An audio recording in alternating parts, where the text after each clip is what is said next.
In this video, I'm going to share with you my top 10 time management tips for business owners. This way you can do more in less time. I'm Lisa. I help business owners reduce their workload by at least 10 hours each week without working harder. When I work with clients, I find that their time management challenges typically fall into 11 different categories, and I call those the 11 time thieves. Today, I'm going to share with you one strategy from each of those 11 areas. So I promised you 10 at the beginning of the video.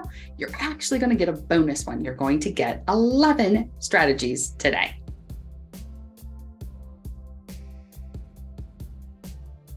Number one, let's talk about goals and planning. One of the things that you want to make sure is that your goals are reflected in your actual daily activities. So many times we can create a goal, put it up on a vision board, put it on a poster, write it down, stick it somewhere. We don't actually track back to make sure that our daily activities lead back directly to the goal.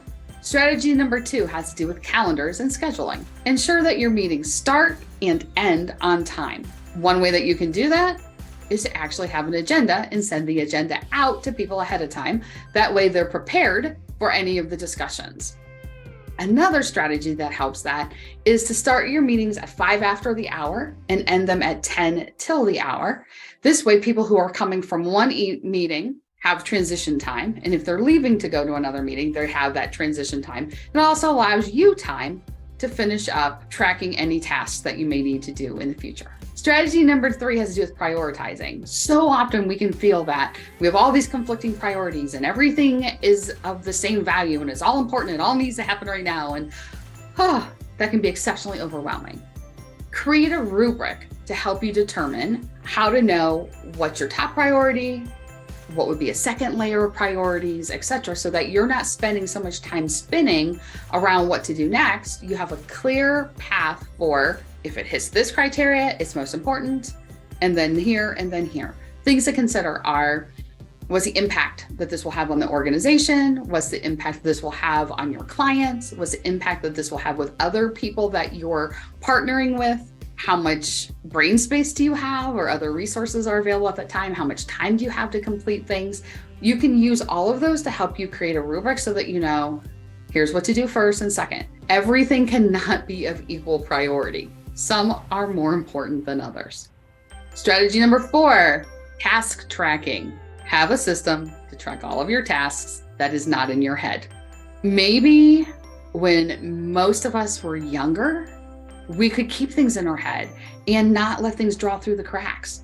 The reality is now, that's a lot harder. There's a lot more going on in your business. There's a lot more going on in your head. Have a way to track all the tasks. Strategy number five, procrastination. Here's the deal. You are not going to love every single bit of running your business. That's the reality, and it's okay.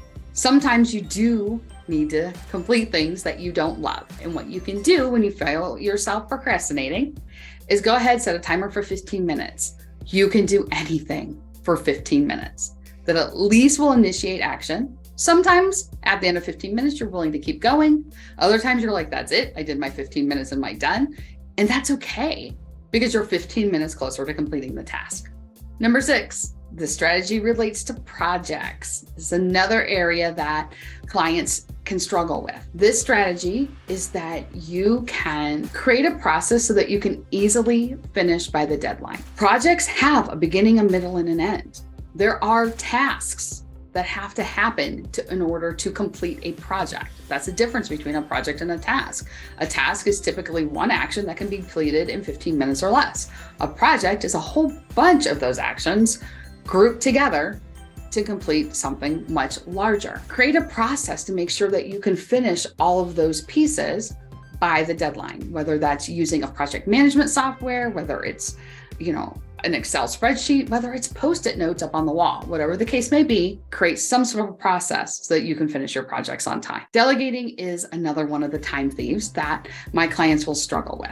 One of those strategies that you can utilize to save time when you're thinking about delegating is to be super clear on who do you want to delegate to? And it's not the person who catches your eye first. It's not the person who happens to be next to you while you're thinking about delegating, or the person you like the best or the person you like the least. Like, you really want to dig into what's their capacity, what's their skill set, and does that match the task that you need to delegate? When I first started my business, I had a virtual assistant, and I kind of treated her like she was a unicorn. Her skill set was most definitely editing, proofing, detail-oriented written work. And I would ask her to fix my website. I would ask her to call clients. Like, I would ask her to do all sorts of things that were not her natural skill set. Mismatch right there. When you're delegating, be really clear on who's on your bench and what are their skills so that you can match them up accordingly. Strategy number 8, boundaries. It's so easy to hear no is a complete sentence. You don't have to follow it up with anything. Okay, most of us feel guilty when we say no. That's the bottom line. I feel guilty when I say no. One way to make it easier for you to control your boundary, hold firm on your boundary without the guilt, is that when you do say no to something, and you need to, there are so many things you need to say no to, but when you do say no to something, go ahead and offer an alternative. Give the person who's asking you for whatever it is they're asking you for another place to go for help. Number 9, distractions. The opposite of distractions is single focus. No more multitasking. That is your strategy. No more multitasking. It does not work. There's science behind it. Feel free to Google. Bottom line is, you want to be able to mindfully single focus as much as you can. Start to limit the multitasking, and to save time and be more effective and efficient and productive, single focus. Be mindful of the work that you're doing when you're doing it. Strategy number 10, email management. It can be hard to find files. You need a system to be able to easily find things. And one thing that makes it easier when you're storing things digitally, and you're storing some things on paper, and you're storing some things in email, and they're in Google Drive, and they're all over the place, is to use the same naming conventions for everything. If the folder is clients, then the folder is clients on Google Drive, is clients in the email, is clients in a regular paper folder. Use the same naming convention for all the places. It makes it way easier to find the things that you're looking for.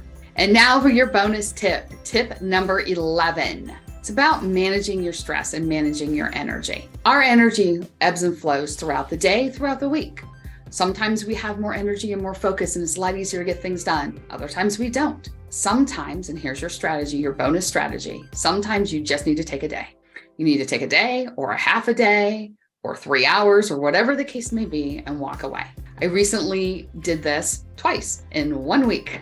So I recognized as I was sitting at my computer that I just was not getting things done. Everything was taking a long time. It was hard. It was the whole thing. And I just said, that's it. I'm done. I'm going to close it out and I'll handle things tomorrow. And I went outside and I actually worked in my window boxes and the flower bed and created stuff. And I am not a super creative person, but just getting outside and working in the flowers and everything else really helped reset my brain for a couple days. Turns out my energy was really, really depleted. And the benefit that I got from being outside and working outside started to go away towards the end of the week. And I just shut down on Friday, turned off the computer, put the out of office on, and said, I can handle all the rest of this on Monday, but I need a day. And I can tell you that was last week. My energy is way up now and I'm in a much better place because I just needed to disconnect and get away for a little bit. So that's your bonus tip. In order to conserve your energy and reduce your stress, take time away from the office. Take a day or half a day or an hour or a week. Take whatever you need to get away, recharge. So to recap, most of my clients face time management challenge in 11 areas. We call them the 11 time thieves. And we just went through one strategy from each of those areas that you can use to be more effective and efficient and productive moving forward. Thanks so much for watching. If you found this video helpful, give it a thumbs up and go ahead and subscribe to the channel. And as you're watching this video right now, there's more popping onto the screen. Go ahead and click and watch those also.